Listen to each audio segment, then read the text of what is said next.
እሺ ቢስሚላሂር ረህማኒር ረሂም እንደገና ተመልሰናል እና አላህ Subhanahu Wa Ta'ala ሁሉ ጊዜ መመስገንን ይወዳል ሊመሰገንም ይገባዋል እና እዝኩሩኒ ፈአዝኩርኩም ወሽኩሩ ሊ ወላ ተክፍሩን እንዳለው አስታውሱኝ አስታውሳችኋለሁ አመስግኑኝ ይጨምርላችኋለሁ ብሏልና ከኛ የሚፈልገው ሁሉ ጊዜም ቢሆን መመስገንን ነው ሊመሰገንም ይገባል የጸጋው የስጦታው ሁሉ ምንጭ እሱ ነውና ማለት ነው ይሄን ምስጋናውን ትቶና ረስቶ በሱ ላይ ማመጽና ማኩረፍ ግን የጥፋት መንገድ ነውና ያን ነገር ያጠፋችኋል እያለ ሰዎችን ይመክራቸዋል ቢቀበሉም ባይቀበሉም ዋናው አላማው ሪሳላው ለኛ ነው እነዚህ ሰዎች ይሄን ሁሉ እንግዲህ ጥፋት ፈጽመው በራሳቸው ላይ ጉዳትን አመጡ እናንተም ደግሞ የነሱን ፈለግ እንዳትከተሉና አብራችሁ እንዳትጠፉ የሚል ማስጠንቀቂያ ነው ዋናው መልእክት ማለት ነው ወኢዝ ወዐድና ሙሳ 40 ሌይላ እና ያው ቅድም በተያዘው የባህሩ መከፈል ጉዳይ ያው ባህሩ ወደ ማዶ እነሱ ተሻገሩ በሚሻገሩ ጊዜ ሙሳ ከዓላማው አንደኛው ነው የተረዱት ማለት ነው እነሱን ያው ተጅባፍ ማውጣት ነው አላህ በባህሩ አማካይነት ባህሩ ተከፍሎ እንዲሻገሩ ካደረጉ እነሱ ከተሻገሩ በኋላ ባህሩ ወደ ነበረበት እንዲመለስና ያው ነፃ እንዲወጡ ብቻ ነበር የገባቸው ማለት ነው አላህ ግን ስር ነቀል እርምጃ መውሰድ ነው የፈለገው እና ግማሽ ዲል ሳይሆን ሙሳ በብትራቸው መጀመሪያ ያው ሲመቱት ስለተከፈለ በቂያስ አንድ ነገር አውቶማቲካሊ እንዲሲነኩት ተተዘጋ እንዲሲነኩት ደግሞ መልሶ የሚከፈት መሆኑን አወቁ ማለት ነው ስለዚህ መልሼ በመታው ይዘጋል ምክንያቱም ካልተዘጋ ጥላት ተሻግሮ ይመጣና ያጠቃኛል የሚል ስጋት ስለተሰማቸው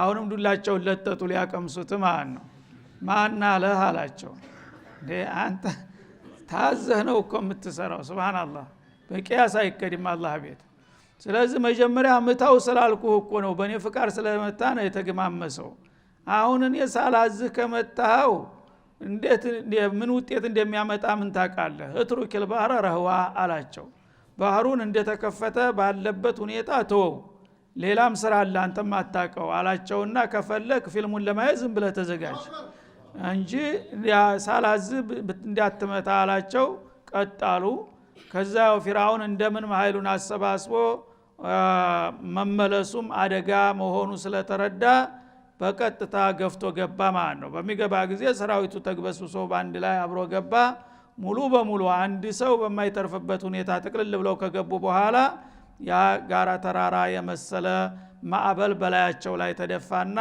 በአንድ ጊዜ የሳራቱ ነው አረፉ ማለት ነው እና በዚህ መልክ እንደገለገላቸው ነው አላህ Subhanahu Wa Ta'ala የሚገልጠው ና ሁሉ ጊዜ ደካሞች ወደ ጌታቸው መሸሽ ከቻሉ በጌታቸው መመራት ከጀመሩ የፈለገው ጥጋበኛ ሊያጠፋቸው እንደማይችል ነው ይሄ ታሪክ አጉልቶ የሚያሳየው ማለት ነው ወኑሪዱ አንሙና على الذين استضعفوا ونجعلهم ائمه ونجعلهم الوارثين ይላል ሌላው ቦታ የተናቁና የወደቁ የተረሱ የሆኑትን ህዝቦች እኛ ከፈለግ ልናነሳቸው እናነሳቸውና አገር ምድሩን ለነሱ ልናወርሳቸው እንችላለን ብሎ ነበርና በዛ መሰረት ቃል ኪዳኑን አረጋገጠ ይሄ ሱነቱላህ ነው በኩል ዘማኒ ወመካን ተጋበኞች ማን አለብኝ ብለው በሚጋልቡበት ጊዜ አላህ ያስተነፍሳቸዋል ግን ያ ነገር የበለጠ በቀላሉ የሚሳካው ተጨቋኞቹ ተበዳዮቹ ከአላህ ጋራ ሲሆኑ ነው ከአላህ ጋራ ተሸሹ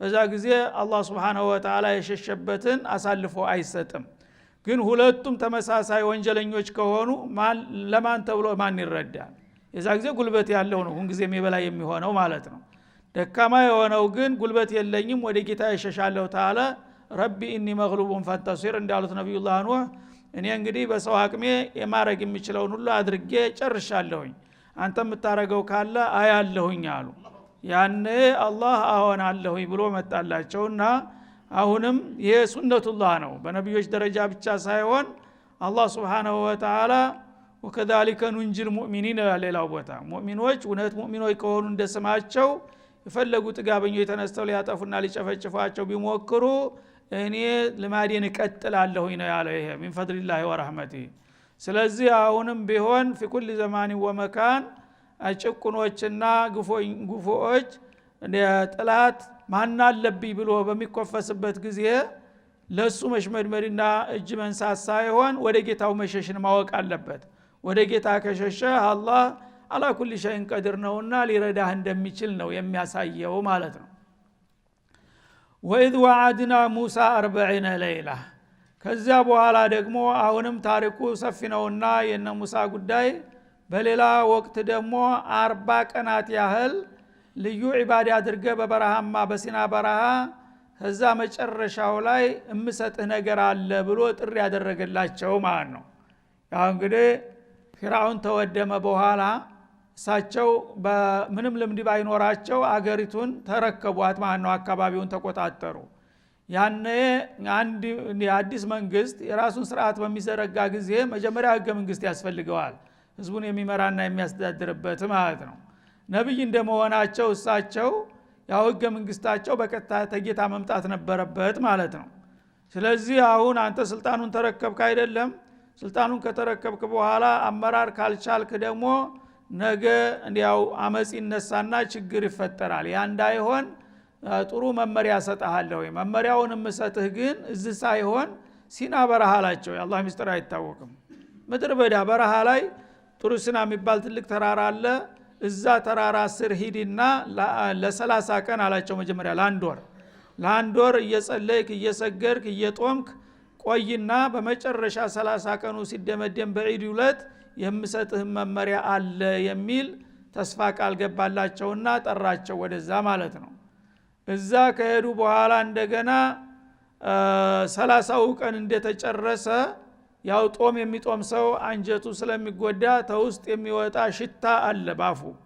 ያ ሽታ ሲሰማቸው በ30ኛው ቀን አናግርሃለሁና ልዩ መመሪያ ሰጣለሁ ብሏቸው ስለነበረ ይህንን የሸተተ አፌን ይዤ ጌታ ጋር እንዴት እነጋገራለሁኝ ብለው በራሳቸው ግምት ለመጣሃራት ብለው ሲዋክ ይጠቀማሉ ማለት ነው።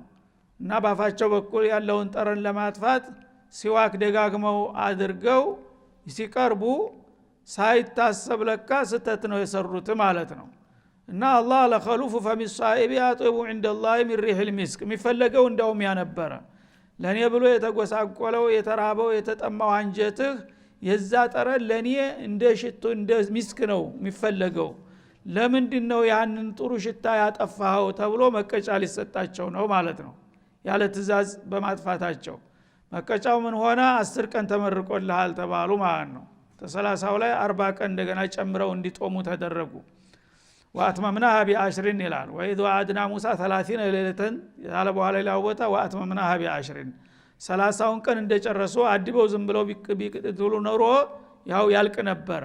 ኋላ ግን ያንን አዳቡን በማጓደላቸው እንደገና ያጠረን ወደ ነበረበት እንዲመለስ 10 ቀን መጦም አለበት ተባሉ ማለት ነው። ያንን ጦም ጨመሩና በ40ኛው ቀን ንጋት ያ የተባለው ቀጠሮ ደረሰ፣ ተውራት ሊሰጣቸው ማለት ነው።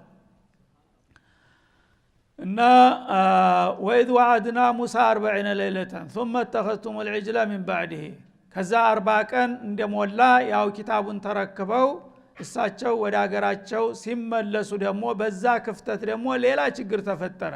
የዱንያ ችግር መቼም አያልቅም፣ ሁሉ ጊዜ አንዱ ሳይወጡት አንዱ ነው የሚመጣው ማለት ነው። እና እሳቸው መጀመሪያ ያው ለ30 ቀን ብለው ነው ያሳውቀው የሄዱት። ሃሩን ያው እኔን በህዝቦችንና አለሳላይን ጠብቅ ብለዋቸው እخلفني في قومي ولا تتبع سبيل المفسدين ብለው በመከተልነት አስቀምጠዋቸው ነበር የሄዱት። እና አንድ ሙሳ ብኑ ዞፈር የሚባል ሙናፊቅ ነበረ። እሱ ይሄን ክፍተት ተጠቅሞ ያደባቸው ነበር። ጥሩ ተማሪ መስሎ እሳቸው ጋራ ብዙ ዘመናት አይቷል፣ ብዙ ታምራት አይቷል። ግን በሱ አስተሳሰብ እነ ሙሳን ፖለቲከኛ አድርጎ የፖለቲካ መሪ አድርጎ ነበር የሚወስዳቸው። ነብይነታቸውን አያምንም ነበር። ይሰግዳል፣ ይጦማል፣ እንደነሱ በጣም ጎበዝ ተማሪ ነው፣ በጣም ቀልጣፋ ነው። እንግዲህ ፊርዓውንን የሚያህል ነገር ገርስሰው እነሱ ስልጣን ሲቆናጠጡ እነዚህ ሰዎች የፖለቲካ ታጋዮች ናቸው እና ልዩ ልዩ ዘዴ ስለተጠቀሙ በሲህሩ በምኑ ነው ለዚህ ውጤት የበቁት። እኔስ ደግሞ እንደዚህ በመወክር በለስ ሊቀናኝ አይችልም ወይ ብሎ ያደባቸዋል ለካ ማለት ነው። ሱብሃንአላህ ተጉያ ይወጣልሃል ጥላት ሳታስበው ማለት ነው። እና በተለይ መጀመሪያ በ30 ቀን እመጣለሁ ብለው ያን ቀጠሮ ሲያሳልፉ ደግሞ የበለጠ ተመቻቸለት ማለት ነው። እና ይሄው ነብይ ቢሆን ኖሮ ቃሉን አያጥፍም ነበር፣ በ30 ቀን መምጣት ነበረበት።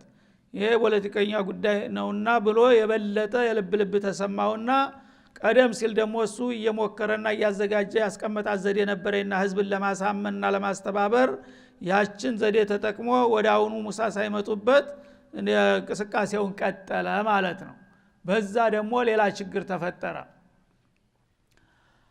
40 ሌላ እንግዲህ 40 ቀናቶችን ቀጠሮ ይዘንልህ ያነዛን ቀናቶች በመጠበቅ ላይ ያለ እንደገና ወገኖች በኒ እስራኤሎች ሙሳ ቀርቷል ጠፍቷል፣ ካሁን በኋላ እኛ ጌታችን እዛ አለ ብሎ ሌላው አወናባጅ አውልት ሰርቶ በጣዖት አምልኮ ውስጥ ሊዘፍቃቸው ነው። ለ40 አመት ታግለው በእግሩ ያቆሙትን ተውሂድ በ40 ቀን ውስጥ አፈር ደም አበላው እሱ ማለት ነው። ይሄ ፈተና እንደዚህ ነው። ስለዚህ አሁን እንግዲህ ነብዩላህ ሙሳ አገር ሰላም ነው ብለው ተውራታቸውን አንግበው ይመጣሉ። አገር የለም፣ በሽርክ ተዘፍቋል። በጣም ጥቂቶች ሰዎች ታልሆኑ በስተቀር ሃሩንና ጥቂት ግለሰቦች ብቻ ናቸው የቀሩት። ሌላው ግን ጣዖቱን ሰይሞ አውልቱን እየተሳለመ እየዘፈነ ይጨፍራል ማለት ነው። በዚህ ሁኔታ በሚያገኙበት ጊዜ ደግሞ ምንድን ነገር ነው ሲባል በጣም አስደንጋጭ የሆነ ዜና አጋጠማቸው ማለት ነው። ወአንቱም ዛሊሙን እና እናንተ ለ40 ቀን ያህል ሶብር አድርጋችሁ መቆየታችሁ በዚህ በሙናፊቅ ተታላችሁ እሱ ያለውን ጣዖት በመከተላችሁና አምልኮት በመስጠታችሁ የለየላችሁ ግፈኞችና በደለኞች ሁናችሁ ነበረ። ግን ያን ነገርም አድርጋችሁ አላህ ጨክኖ አልጨከነባችሁም፣ እንደገና የተውባ እድል ሰጣችሁ ይላል። ثم عفونا عنكم من بعد ذلك። ይሄ በእውነቱ የሰሩት ስራ እንግዲህ ተምድርገጥ ሊጠፉ የሚያስችል ነበረ። ያን ያህል ደክመው ያቆሙትን ተውሂድ እንደገና በአንድ ጊዜ አፈር ደም ማብላት ቀላል ነገር አይደለም። እነዚህ ሰዎች በሙሉ ጠራርጎ በመቅሰፍት ማጥፋት ሲገባ አላህ ረሐሙር ረሂም ነውና ምንም አይደለም ሹብሃ መጥቶባቸው ነው የሙናፊቁን ያወናበዳቸው በማለት የተወሰኑትን መቀጫ ከወሰዱ በኋላ አብዛኛዎቹን ግን ይቅር ብለን አለፍናችሁ ይላል። ለምን ለዓለኩም ተሽኩሩን፣ ይህን የመሰለ ሊማር የማይቻል ከባድ ወንጀል ፈጽማችሁ ጌታ ሲምራችሁ ልታመሰግኑት ዘንዳ። እሱ ሁልጊዜ ምስጋና ነው ከእናንተ የሚፈልገው። በእውነት በዚህ ጥፋት እኮ አንጻር ብንቀጣ ኑሮ የመጨረሻ ሁላችንም መጥፋት ነበረብን። ግን ጌታ ይህንን ማረን ብላችሁ ተደስታችሁ ለሱ ከልባችሁ ምስጋና እንድታቀርቡ ብለን ነው ይህን ይዋል ነው። ታዲያ የሁሉ ተረስቶ እንደገና አሁን መጨረሻው ነብይ ጋር አተካራ በመፍጠር እንደገና እኔ ጋር ለመጋጨት ትሞክራላችሁን? እስቲ ልብ በሉ ይላቸዋል ማለት ነው። እና ሙናፊቅ ሰውዬ ዲቃላ ነው። እናቱ በልጅነቱ ወልዳ በሻሪዕ ላይ ጣለችው። በምትጥለው ጊዜ መንገድ ዳራ ተላላፊ ሲያገኘው ያው ምንድነው ብሎ ያነሳዋል። እንዳውም እንደሚባለው መጀመሪያ አላህ ለፈተና የፈለገውን ሰው ያሳድገዋልና መላእክት ነው እንዳውም ያነሳው ነው የሚባለው። መላእክት አንስቶ አንከባክቦ አሳደገው። ታሳደገው በኋላ ወደ ህብረተሰቡ ተቀላቅሎ የራሱን ኑሮ ጀመረ። በዛው ላይ በአጋጣሚ እነ ሙሳ መጡ። እነ ሙሳ ጋር ደግሞ ዋና አድራጊ ፈጣሪ ሆኖ ገባና መሳተፍ ጀመረ ማን ሙእሚን መስሎ። ከዛ በኋላ ሁኔታ በተፈጥሮ በጣም ዘካ ያለው ሰው ነው፣ ፈጣን ሰው ነው። ያየውን ነገር ወዳውኑ ኮፒ ማድረግ ተፍዒል ማድረግ የሚችል ሰው ነበረ። እና ከለታት አንድ ቀን ነብዩላህ ሙሳ እሱ ባለበት ቦታ ጅብሪሉል አሚን ይመጣል። ጅብሪሉል አሚን በሚመጣ ጊዜ በሰው ምስል ነው የመጣው፣ በፈረስ ላይ ሆኖ። በፈረስ ላይ ሆኖ ሲመጣና ሙሳን አነጋግሮ ሲመለስ አንድ ተአምር ነገር አየ። ፈረሱ በደረቅ መሬት ላይ የረገጠው ቦታ ሁሉ ወዳው ብኑ በቅጽበት ይለመልማል፣ የሆነ እጽዋት ይበቅላል፣ ወዳው ይግለሰለሳል። ልክ እንደ ክረምት እንትን ማለት ነው። ወዳውኑ እሱ የነካ ሁሉ ነገር ህይወት ይዘራል። የችን ነገር አይቷል፣ ኮርጇል ማለት ነው። ከዛ ያ ፈረስ የረገጠውን አፈር ቆነጣጥሮ በቀረጭት በድሪቶ አስሮ አስቀምጦ ነበር። ይሄ ነገር ጥናት መደረግ አለበት። ይሄ ፈረስ የረገጠው ነገር ሁሉ ሚለመልም ከሆነ ለወደፊት ለአንድ ነገር ሊጠቅመኝ ይችላል ብሎ ምርምር ጀምሯል። እሱ ለነ ሙሳም አይናገርም፣ የራሱን ስራ እየሰራ ማለት ነው። አሁን ይችን አጋጣሚ ተጠቅሞ ነው እነ ሙሳ ሲሄዱለት ስራውን የጀመረው ማለት ነው። እና ተፊራውን ከተማ ሲወጡ መጀመሪያ እስራኤላውያን እንዳይነቃባቸው ብዙዎቻቸው ወደ ሰርግ ቤት እንሄርን እያሉ ከመቤቶቻቸው ወርቅ ጌጣጌጥ እየተዋሱ ነበር የሄዱት። አሁን ያን ጌጣጌጥ እንደለበሱ ነው እንግዲህ ዲል ተገኝቶ እንደገና ሙሳ ደግሞ ተውራት ላይ ያመጡ በረሃ የገቡት።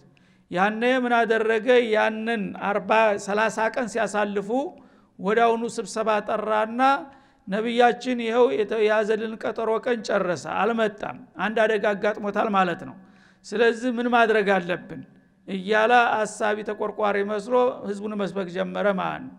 ያኔ የሁኔታውን በሚያዩ ጊዜ ብዙ ተቃውሞ እንደማያጋጥመው ምን አደረገ? ነብያችን እኮ መጀመሪያውንም ተሳስቷል አለ እና ጌታ ፍለጋ ብሎ ሲና በረሃ ይሄዳል እንዴ? ጌታ የሚኖረው ሲና በረሃ ነው እንዴ? ጌታ እኛ ጋር አይደለም እንዴ አላቸው። ሱብሃንአላህ። በሉ ለማንኛውም ቁርባን ማድረግ አለብን፣ ጌታ እንዲታረቀን ቁርባን ለማድረግ ይሄንን በየተጥላት ተውሳቸው ያመጣችሁትን ጌጣጌጥ የሰው ሀቅ ነውና እሱን ተቀይሞ ሊሆን ይችላል ነብያችን ያጠፋብን፣ ሰብስቡና አምጡ፣ እኔ አንድ ነገር አደርጋለሁኝ አላቸው። ያን ሰብስበው ሰጡት። ጨለማ ለብሶ ሌሊት የሆነ ጉድጓድ ቆፈረና ጉድጓዱን በወይፈን ቅርጽ አርጎ ሰራው ማለት ነው። እዛ ጉድጓድ ላይ ጨመረና ያንን ጌጣጌጥ በላው ላይ እሳት አጋመበት። እሳት በሚግምበት ጊዜ ቀለጠና ተያያዘስ በርሱ ልክ በዛ በጉድጓዱ ላይ ተሰየመ እንደ ውሃ ሆኖ ማለት ነው።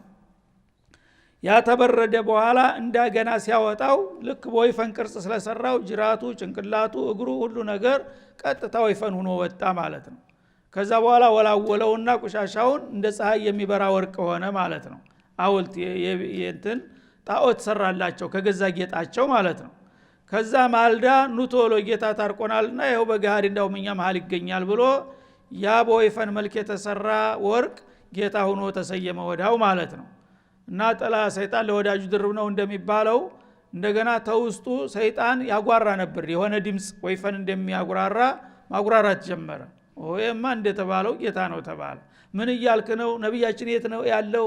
ባካም ጣልን ይሉት ጀመረ ማለት ነው። አጨብጭቡ እንጂ ጨፍሩ እንጂ ይላቸዋል ማለት ነው። እዛ ሃሩን አረባካችሁ ኢነማ ኢላሁኩም الرحمن ቢሉ ማን ይሰማቸዋል? ይሄ ነው እና هذا ኢላሁኩም ወኢላሁ ሙሳ ፈነሲ ያላቸው። ሱብሃንአላህ። ያናንተም የሙሳም ጌታ ይሄ ነው። ግን የሚያሳዝነው ሙሳን የሚያህል ሰው ተሳሳተ። ጌታ እዚህ ያለ እሱ በረሃ ጌታ ፍለጋ ብሎ ሄደ። ስለዚህ ተቀይሞ ነው እዛ ያስቀረው፣ የራሱ ጉዳይ። ዋናው ነገር አልሙሂም ጌታኛ ጋር አለ ብሎ ቁጭ አለ ጎበዙ ማለት ነው። እና እንግዲህ ዲልን መንጠቅ የሚባለው ነገር ተወትሮም አለ። እንግዲህ ጎስቋሎች አንድ ነገር ተቃውሞ አድርገው አምባገነኖችን በሚገረስሱ ጊዜ ሌላ አፈጮሌ ደግሞ ቶሎ ቀልጠፍ ብሎ መጥቶ ያነጥቆ ይወስድብሃል ማለት ነው። እንደዛ አደረገ ሰውየው። ከዛ በኋላ ያው ከ40 ቀናቸው ሲሞላ ሙሳ እዛው ተነገራቸው። ወይ ሀገር እንደተበላሸ ይሄ ሙናፊቅ እንደዚህ ደባ እንደሰራ አላህ ነገራቸው ማለት ነው። እና ፈተና ቀውመከ ሚን ባዕዲከ ወአضلهم السامري ብሎ አላህ መርዶውን እዛው ነገራቸው። ሰዓት ለብሰው ሰዓት ጎርሰው እየተናደዱ መጡ። በሚመጡ ጊዜ እንደተባለውም ነገሩ እንዳልሆነ ሆኖ አገኙት ማለት ነው። በዛ መልክ እንግዲህ እሱም ፍርዱን ተሰጠው። በመጨረሻ አልተሳካለትም። እሳቸውም ደግሞ እንደገና ህዝባቸውን ንስሐት አስገቡና አላህ አፉት አረላቸው። በኋላ ስራቸውን ቀጠሉ። እንደምንም እንቅፋትም ቢፈጠር አላህ Subhanahu Wa Ta'ala አላህ ነብዮች ጌታቸው አብሯቸው ስላለ እንደገና ደግሞ መፍትሄውንም ያመጣላቸዋል። ይሄ ሁሉ ውለታ እንግዲህ ይረሳል ወይ ነው ዋናው ነገር። አላህ ወኢዛ አተይና ሙሰል ኪታብ እና በዛው አጋጣሚ ሙሳ ያው ቀጠሮ በሚደርስበት ጊዜ ያን ያልታዘዙትን ነገር በመስራታቸው እንጂ ጌታ ቃሉን አላጠፈም፣ ኪታቡን ሰጣቸው። ልክ 40 ቀን ሲሞላ ተውራትን በሰሌዳ ጽፎ አስረከባቸው ማለት ነው። እና ያንን ኪታብ ሰጠነው ለሙሳ ተውራትን ማለት ነው። ወልፉርቃን እና ኪታብ አልባሌ ኪታብ አይደለም። ሐቅና ባጢልን፣ ኸይርና ሸርን፣ ኢማንና ኩፍርን የሚያብጠረጥር በጣም የተሟላ ኪታብ ነበረ። በአህካምም በቀሶስም በተውሂድም በሁሉም ነገር የተሟላ ሐቅና ባጢልን የሚያበጥር ኪታብ ተሰጠው ማለት ነው። ለምን ለዓለኩም ተህተዱን እናንተ ቀናውንና ትክክለኛ መንገድ ትመሩ ዘንድ ይላል። እና የዛ ጊዜ ኪታቡን ባልሰጣችሁ ኑሮ ለዘመናት ትክክለኛውን ሃይማኖት ልትመሩና ለዚህ ሁሉ ውጤት ልትበቁ ባልቻላችሁ ነበር። ይህን ሁሉ ያደረገላችሁ ጌታ ነውና ይህን ጌታ ታዲያ እንዴት ልትጣሉት አሰባችሁ በማለት አሁንም ውለታውን እያስታወሰ ከሱ ጋር መጣላት እንደማይበጃቸው መከራቸው ማለት ነው። ግንና አጅሬ ይሰማሉ። ወይዝ ቃለ ሙሳ ለቀውሜ በተጨማሪም ደግሞ በአንድ ወቅት ነብዩላህ ሙሳ ለወገኖቻቸው ያለ መሆኑንም አውሳላቸው ይላል። እዝኩር ለሁም ዚያደተን አላ ዛሊክ ማለት ነው። በተጨማሪ ምናሉ ነብዩላህ ሙሳ ያ ቀውም እናንተ ወገኖቼ ሆይ ኢነኩም ظلمتم አንፉሰኩም እናንተ እንደሚታወቀው እኔ በለለሁበት በዛ በሙናፊቅ ተወናብዳችሁ ራሳችሁን በደላችሁ። ጌታ በማንም ነገር አይመሰልም። ለይሰ ከሚስሊ ሸይኡን እየተባለ የገዛ ጌታችሁን በሳት አቅልጦ ጌታ ነው ብሎ ሲነግራችሁ ሊገባችሁበት የስተትማት ቀላል ነገር አይደለም። ራሳችሁን በደላችሁ ቢትኻዲኩም العجل በወይፈን ምስል የተሰራውን ሐውልት እንደ ጌታ አድርጋችሁ በመያዛችሁ ራሳችሁን እጅግ በደላችሁ ባለ ጊዜ የነበረውን ማውሳላቸው ይላል። በመሆኑም ፈቱቡ ኢላ ባሪኢኩም ሰው እንደመቸም መሳሳት ያለነውና መጀመሪያ መስሏችሁ ከተሳሳታችሁ አሁን ግን ይሄ ነገር ውሸት መሆኑ ተገልጦላችኋልና ወደ ትክክለኛው ፈጣሪያችሁ ተመለሱ። ይሄ ወይፈን ፈጣሪያችሁ አይደለም ጌታችሁ እንጂ ማለት ነው። ኻሊቅኩም ማለት ነው። ኻሊቅኩም الحقيقي ተጨባጭ ሆነው አቻና ወደረኛ የሌለው ብቸኛው ፈጣሪያችሁ አላህ ነውና አሁን ከሹብሃው ተመልሳችሁ ወደ ጌታችሁ ፍቃድ ተመለሱ ብሎ በመከረ ጊዜ የነበረው ነው ማውሳላቸው ይላል። ፈቅቱሉ አንፉሰኩም እና ተውባ ሸርጥ ይኖረዋል። ስለዚህ ጠጠር ያለ ሸርጥ ነው የሚሰጣችሁ ማለት ነው። እንግዲህ ለመዳን ከፈለጋችሁ ከጀሃነም ለማምለጥ ይሄ ወንጀል ከባድ ነውና በወንጀሉ መሰረት ብቀጣችሁ ያው ሽርክ የሰራ ሰው ኻሊድ ሙኸለድን ፊ ጀሃነም ነው የሚኖረው። ግን ይሄንን አቃልላችኋለሁኝ ወደ ጌታችሁ ከልባችሁ በአድራጎት ተሰጣችሁ ከተመለሳችሁ አላህ Subhanahu Wa Ta'ala በግድያ አድርጎላችኋል ማለት ነው። ጀሃነም ላይ ሙቱ ፊያ ወላ ያህያ ነው። አንድ ሰው ጀሃነም ከገባ በተለይ በሽርክ ወይም በኩፍር ተወንጅሎ አበደል አቢዲን ነው የሚቀጥለው ማለት ነው። አሁን ያንን የዘላለም ጀሃነም ለመዳን ከፈለጋችሁ ተሳስተናል ብላችሁ ኢዕትራፍ አድርጉ። ይሄን ኢዕትራፋችሁን ደግሞ ለማረጋገጥ እክቱሉ አንፉሰኩም አለ ምን ሽሩጥ ተውባ ተተውባችሁ ሽሩጥ ከባድ ነውና በቃል ብቻ አስተግፍሩላህ በማለት አንተላለፍም አላቸው ማለት ነው። እና ከጀሃነም ይሻለኛል ያው ህይወት አንገቴን ለሰይፍ ሰጣለሁ ማለት መቻል አለብህ። ነፍሶቻችሁን ግደሉ፣ አንዱ ሌላውን እያየ መሰየፍ አለበት። ይሄንን ካደረጋችሁ ከለባችሁ መጸጸታችሁ ተረጋግጧል እምራችኋለሁኝ። ይሄን እናደርግም ካላችሁ ግን ያው ጀሃነም ነው የሚጠብቃችሁ የሚል መመሪያ መጣላቸው ማለት ነው። ፈቅቱሉ አንፉሰኩም ማለት ፈለቅቱል ባዕዱኩም ባዕዶን እነዚህ ወንጀለኞች እያንዳንዳቸው ሰይፍ ይዘው አንዱ ሌላውን አንገቱን ሰጥቶ ምንም ሳይንቀሳቀስ እስከሚሰየፍ ድረስ ጥርሱን ነክሶ ከቻለ የዛ ጊዜ ተተገደለ በቃ ነጽህ ይሆናል ለጀነት ይበቃል። አይ ይሄንማ አልቀበልም ካለ ግን ጀሃነም ይሆናል አማራጩ አላቸው ማለት ነው። ذلكم خير لكم عند بارئكم ይሄ ነፍስን አይኑ ያየ ለሰይፍ መስጠት ከባድ ነገር ነው። እርግጥ ቢሆንም ግን ኻሊቃችሁ ጌታችሁ ዘንድ ይሄ ለእናንተ የተሻለ አማራጭ ነው። ዘላለም ጀሃነም ተመኖር አንድ ጊዜ በአንድ ደቂቃ አንገቱን ቢቆረጥ ይሄ በጣም ቀላል ነገር ነው። ግን ለዚች ለአንዲት ሞት ብላችሁ የዘላለም ጀሃነም እንዳትገቡ ምርጫችሁን አስተካክሉ ተባሉ ማለት ነው። እና እንግዲህ አخف الضررين ማለት ነው። ከባድ ነው ሰው አይኑ ያየ አንገቱን ለሰይፍ መስጠት። ቢሆንም ግን ኢማን ያለው ሰው በቃ ሞት አይቀርም በዚህ ባልሞትም በሌላ መሞት አይቀርምና አኺራ ከሚበላሽ ጀሃነም ከምገባ ይሁን ግድ የለም ብሎ ይሄንን ከተቀበለ ጌታ እንደሚምረው አረጋገጠ። ይሄን ሸርጥ ያልተቀበሉ ግን አለቃቸው ማለቱ ነው። እና ያን ጊዜ አላህ ወፍቋቸው ተቀበሉ፣ አሰቡበት፣ ተወያዩበት። ስለዚህ እኛ ይሄንን ሰይፍ ፈርተን ሞት ፈርተን ለጀሃነም መጋለጥ የለብንም ይሁን ግድ የለም በማለት ተስማሙ ለመቀበል ማለት ነው። ያኔ እሱን ፈታባ አለይኩም እንደዚህ ከልባችሁማ ሞትም ቢሆን እንቀበላለን ካላችሁ እውነትም ተጸጽታችኋል አለና የተወሰኑትን ያው እንዲመቱ አደረገ ለማረጋገጥ ማለት ነው። የተወሰነ ክፍል ተመታ። ተዛ በኋላ የተወሰነ ክፍል ሲመታ ሙሳና ሃሩን መሬት ላይ ሱጁድ አድርገው ያለቅሱ ነበር። አንድ አይሉት እንዲ ነብይ የላከው ህዝቦችን እንደዚህ በሰይፍ ልታስፈጅ ነው እንዴ? ይሄ ከሆነኛ ማን ልንመራና ማን ልናስተምር ነው የላከን ብለው ብለው ሲያለቅሱ ራራላቸው ማለት ነው። በቃ የሞቱትም እንደ ሸሂድ ይቆጠራሉ፣ የተረፉትን አፉ ብያለሁኝ አለና እንዲቆም አደረገው ማለት ነው። ምክንያቱም ሲድቀኒያቸውን ከልባቸው መመለሳቸውን ለማረጋገጥ ማለት ነው። እና ذلكم خير لكم عند بارئكم ኻሊቃችሁ ዘንዳ ይሄንን የሞት ቅጣት መቀበላችሁ ከጀሃነም የተሻለ አማራጭ ነው ይላል። ይሄንን ካደረጋችሁ ፈታባ አለይኩም አቱባ አለይኩም ነበር የሚባለው። እኔም እንደ ተውባችሁን እቀበላችኋለሁ በማለት ፈንታ ፈታባ አለይኩም ተቀበላችሁ አረጋግጠላቸው ማለት ነው። ይሄን በማድረጋችሁ ጌታ ተቀብሏችኋል በእርግጥ ብሎ አላህ Subhanahu Wa Ta'ala ተውባውን እንደተቀበለ መሰከረላቸው ማለት ነው። ኢነሁ ሁወ ተዋቡ ረሂም። አላህ ጥፋተኞች የፈለገውን ያህል ጥፋታቸው እንኳን ቢከብድም ተልባቸው ሸርጡን አሟልተው የሚመለሱ ከሆኑ ለነዚህን አይነት ተመላሾች ተቀባይና ሩሩ ጌታ በመሆኑ ጌታ ተቀብሏችኋል ብሎ ነፃ ያወጣችሁ መሆኑን ታውቃላችሁ በታሪካችሁ። ያንን ስትረሱትና ትዘነጉታላችሁን ይላል ማለት ነው።